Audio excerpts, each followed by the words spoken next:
Alright, we're doing a little test drive today. This is a bone stock 2012 Mustang GT. The only option the car has is the Brembo brakes, which we will test the spring rates as soon as we get them off the car. And I wanted to do a little test drive in the car to show kind of how the ride is. The factory shocks on the S197 Mustangs are not extremely good. They are barely adequate OEM, style twin tube shock. They deal with big bumps okay. The way they sell these cars, the ride heights are really tall. I'm going over a railroad track. The ride heights are really tall, and typically one of the first modifications people do is lowering these cars. And the typical lowering springs for a Mustang are between 1 and 1.5 inch drop, both front and rear. Most are about 1.25 inches. We've used Eibach and several other brands, and they're all about the same. The spring rates themselves vary minutely, but for the most part, they're all still relatively soft. The problem happens is when you lower a car 1.5 inches and you don't shorten the struts and shocks the equivalent amount, you lose all of the bump travel as much as you lower the car. What we're going to put in this car are Bilstein BTS shocks, and these are monotube inverted strut and a monotube shock in the rear, and the front strut is 1.25 inches shorter than the factory strut has it. Consequently, that allows you to lower the car by 1.25 inches, 1.5 inches, and not really lose that bump travel that you typically do. It optimizes the amount of travel you have for the length of strut. So that's the benefit, potentially. We'll see how it works. So this is our little test loop we do around Vorshlag. It has some kind of highway-ish roads, and I'm about to turn on a relatively bumpy road. I'm going to kind of take this corner fast, kind of show you how much body roll you get in these cars. There's a lot of roll, there's a lot of dive, and stiffening the springs reduces pitch and heave, dive, squat.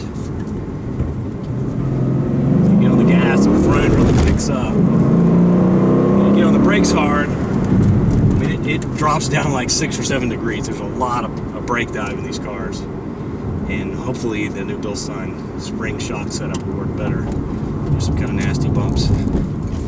It will soak up the big stuff, the factory shocks and springs. But when you get into this little chop, you can really feel it. It feels a little over-damped in the real slow-speed stuff. So, not the best ride quality in stock form, but not terrible. One thing this car does really well from the factory is the engine. Starting in 2011 with the Coyote 5-liter, 412 horsepower, 420 now. It's a beast. That's the one good thing this car has. And if you get the Brembo brake package, that also works really well. I'll get on the brakes and kind of show you some of the brake dive I'm talking about. You can just stand the car on the nose for as long as you want to stop. It's something that typically we improve dramatically with coilovers. We're going to see how the Bilsteins do. These Bilstein coilovers come with their own lowering springs. It's a match set, supposedly. So we'll see how much it lowers the car. We'll rate the springs, and we'll do another test drive after we install the Bilsteins. See how they do. Here's one of our test bumps. It's on this bridge. Boom. Not bad.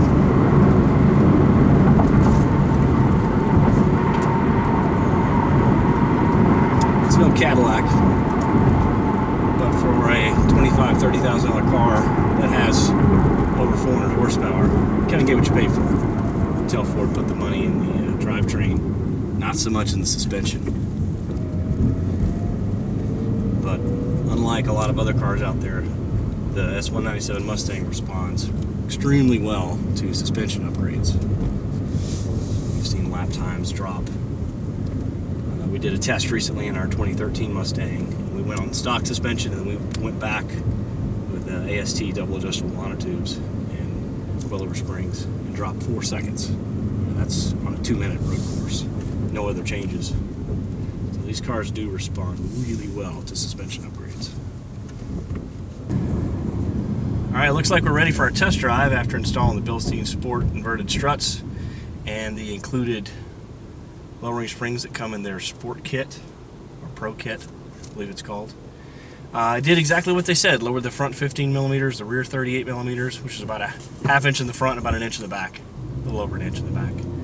The car ends up sitting very level, as you can see in the pictures we've included.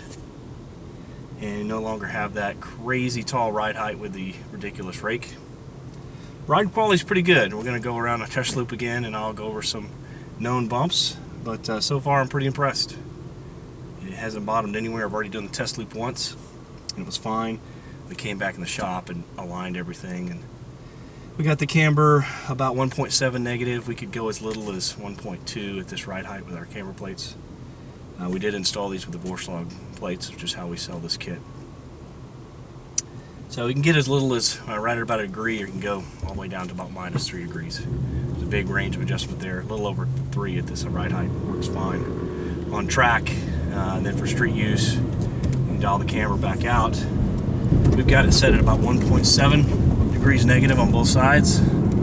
Set the toe at 0 in the front, and we've got the caster set in the stock setting.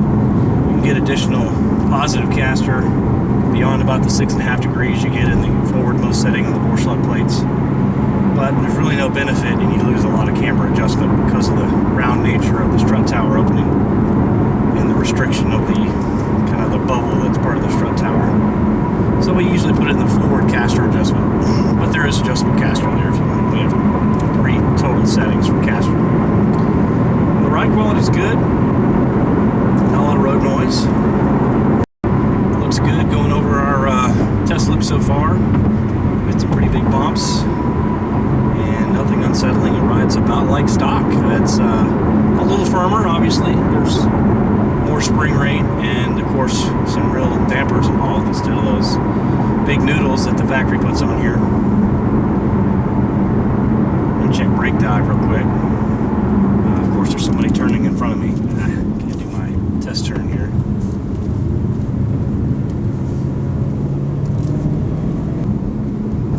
Okay, here's the railroad tracks we'll go over. They're pretty ugly. Wow, nothing, no problem. Some really low cars with coilovers, that's a pretty brutal bump. There's some real choppy sections of the road here on our test loop, and I'm driving over every bump I can find, and so far so good. There's a big pavement heave right here. I'm going to go over it. Right here. Nothing. It usually bottoms out a lot of cars at about 30 miles an hour, and it took it pretty well. So I'm very impressed with the ride quality. Bilstein Sport, inverted struts and shocks, and the included Bilstein lowering springs. If you want a little bit more aggressive lowering, we also offer this kit with the iBock Pro Kit and the Ford Racing 5300C springs. Okay, here's the bridge bump coming up. This is an ugly one. Not bad. I used to bottom out the rears on a couple setups we've tested, so that's a big, it's about a 3-inch drop over about a 1.5 feet. And if you overlower the rear of a Mustang, that bump right there will always bottom you out. We had no problems. So, very happy. This test drive proved Bilstein put a good package together. Again, the ride height's about 15.5 inches, which for some people is a little tall. We've run as low as 15.25. So another 1/4 inch, maybe a ½ inch lower you can go get away with. These struts being 1.25 inches shorter than stock, so we can actually do a little bit more lowering than what we've shown. But this works really well. Would work well up in winter environments, over pretty rough roads. Yeah, I'm impressed with this kit.